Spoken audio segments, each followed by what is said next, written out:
അബുദാബിയിൽ രണ്ടിടങ്ങളിൽ കൂടി paid parking സംവിധാനം വരുന്നു. തിങ്കളാഴ്ച മുതൽ ഇത് പ്രാബല്യത്തിലാകും. നഗരത്തിലെ പാർക്കിംഗ് പ്രതിസന്ധിക്ക് പരിഹാരം കാണാൻ സ്വീകരിക്കുന്ന വിവിധ നടപടികളുടെ ഭാഗമായാണിത്.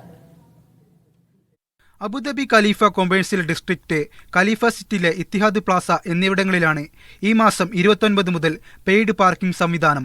രണ്ടിടങ്ങളിലായി SW2, SC45, SC48 എന്നിങ്ങനെ മൂന്നിടത്തായിരിക്കും പെയ്ഡ് പാർക്കിംഗ് ഉണ്ടാവുക. അൽമിരീഫ് സ്ട്രീറ്റിലെ ഇത്തിഹാദ് എയർവേസ് ആസ്ഥാനത്തോട് ചേർന്നാണ് SC48 പെയ്ഡ് പാർക്കിംഗ് സൗകര്യം. ഇവിടെ 694 പാർക്കിംഗ് സ്പേസാണുള്ളത്. അൽമിരീഫ് സ്ട്രീറ്റിനും അൽ ഇബ്തിസമ സ്ട്രീറ്റിനും ഇടയിലായി ഇത്തിഹാദ് പ്ലാസയിലാണ് SC45 പാർക്കിംഗ് സൗകര്യം. ഇവിടെ 1283 പാർക്കിംഗ് സൗകര്യമുണ്ട്. അൽ മർമൂക്ക് സ്ട്രീറ്റ്, അൽ ഖലായിദ് സ്ട്രീറ്റ്, തൈബ് ബിൻ ഈസ സ്ട്രീറ്റ്, അൽ മുറാഹിബീൻ സ്ട്രീറ്റ് എന്നിവയ്ക്കിടയിലുള്ള SW2 പാർക്കിംഗ് കേന്ദ്രത്തിൽ 523 പാർക്കിംഗ് ഇടമുണ്ടാകും. അനധികൃത പാർക്കിംഗ് ഒഴിവാക്കുന്നതിനും സുരക്ഷ ശക്തിപ്പെടുത്തുന്നതിനുമായാണ് നടപടിയെന്ന് അബുദാബി മൊബിലിറ്റി അറിയിച്ചു.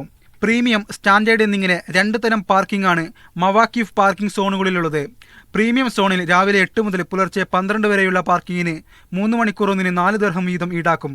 സ്റ്റാൻഡേർഡ് സോണിൽ മണിക്കൂർ ഒന്നിന് 2 ദിർഹവും 24 മണിക്കൂർ നേരത്തേക്ക് 15 ദിർഹവുമാണ് ഈടാക്കുക. Media 1 Abu Dhabi.